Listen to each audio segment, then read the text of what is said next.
know, Halloween was just a couple days ago.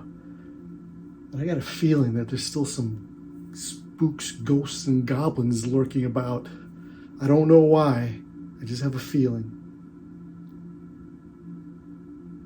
Ah! Halloween was a couple days ago. How was yours? Mine was pretty good. I went around, checked out some houses, and checked out some lights. It's almost like Christmas, a prelude to Christmas.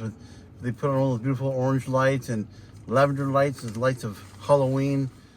You know, it was really nice. It was pretty good. I didn't get any trick-or-treaters, and of course I didn't trick-or-treat myself, but it was pretty good. I got out there for a little while and enjoyed it. Oh, good. We had quite a bit just about 2 blocks from my place. There's a gentleman who really fixes up his yard beautifully. He went with a Ghostbusters theme.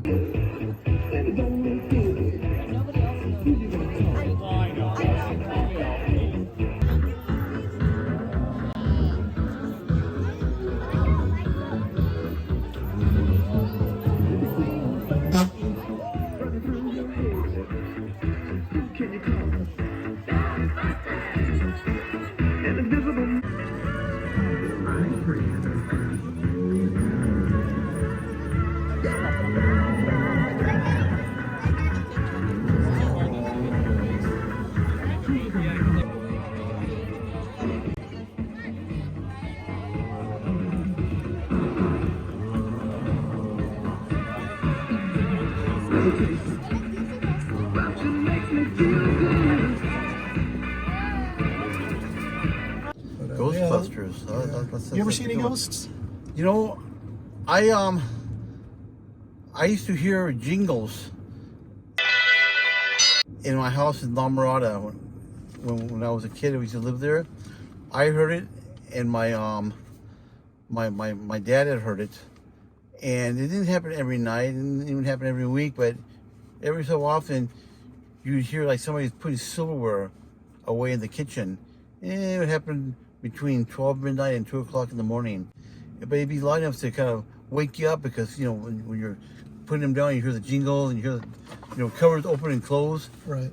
You know, that tends to make noise, especially in the still of the night. And so I had heard it. My father first got up when he heard that. He didn't know what was going on, so he had gotten his Magnum out and went into that part of the house to see what was going on, and you know, bracing himself to encounter an intruder. Mm-hmm. But there was no intruder, at least nothing that the gun would help with. So the lights were off, and he went, and he was just standing there, nobody there, but he could hear it going on. My mom had come behind him, and she said, "What's going on?" And he said, "There's nobody here, but I hear the noises." And my mom looked, and they didn't see physically the covers opening and closing, but they could hear them opening and closing, and silver being put away. So that freaked him out. And I had heard that also on numerous nights, but I never went into the kitchen area to investigate. I stayed within the confines of my room, and that was it. Wow. But you know, that was very interesting. We had heard that in that house it was a pool house, really nice house, and somebody had drowned in that pool, and that it was an unsettled spirit that was still residing within the house. Before us, the guy who had owned it moved to Vegas and claimed that he had parties, and said that people had been pulled under into the water when there was nobody underneath to pull them down. So it was a little concerning, and I always had bad vibrations about that pool also. I never liked swimming alone in that pool.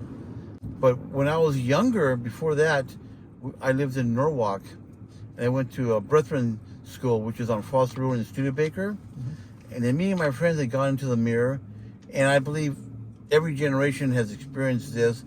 More often than not, kids have heard of Bloody Mary. And we were curious, and me and 3 or 4 of my students had gone in there and turned the lights off, and you know, approached it in a different way. People always say just her name, but we said we believe in Bloody Mary 3 times in succession.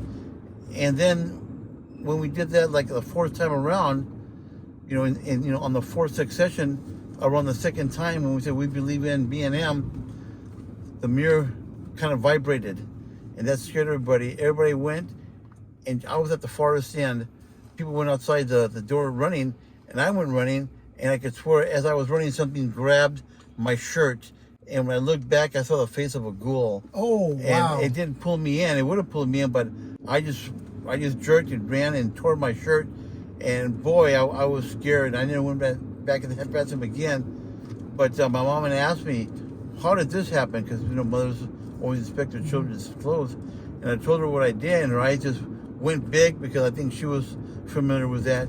And she called my grandmother. My grandmother came. They blessed me. They blessed the house. My grandmother spent the night there for a week and to make sure everything was okay, and said that you could unwillingly bring a spirit into the house by doing that. So I never did that again. But that was very, very concerning. And that got my attention, never to go and have disrespect for anyone or anything, including folklore that you don't understand. Wow. Speaking of folklore, when I was a teenager, maybe 13 years old, I was working, helping the summer school teachers with younger children, like 7, 8 years old. Yeah. A bunch of us did that. So we helped the teachers. The teachers had left, and it was just left us teenagers there to clean up afterwards, putting the games away. And we found a Ouija board. Ouija is derived from 2 words. Oui, meaning yes in French, and ja, meaning yes or yeah in German. The Ouija board was first advertised in 1891 as the wonderful talking board. Americans were fascinated by spiritualism in the 19th century. So stupid as us teenagers are, we decided to turn off all the lights in the classroom and close all the blinds. We put our hands on it, and we started just talking, asking questions to the Ouija board. It shook a little bit, but we thought it was just kids messing around until it just flew off the table or the desk and smashed into the blinds. After which we all ran out screaming. It was scary. Man, never again did I touch a Ouija board. Yeah. Oh yeah. No, I've never dealt in a Ouija board, but I've heard legend that if you touch a Ouija board and just touching it, let alone asking questions and so forth, that it absorb a little bit of your soul, and that it can follow you at any time. Wherever you are, it'll find you. It can follow you, and it can mess with you. And so that's one reason why I never ever, beautiful house here. Yeah. I never ever dealt with that, because that's just a little bit too heavy for me to get into and be mistaken about, thinking, oh, nothing can happen. Something could happen, and then that's it.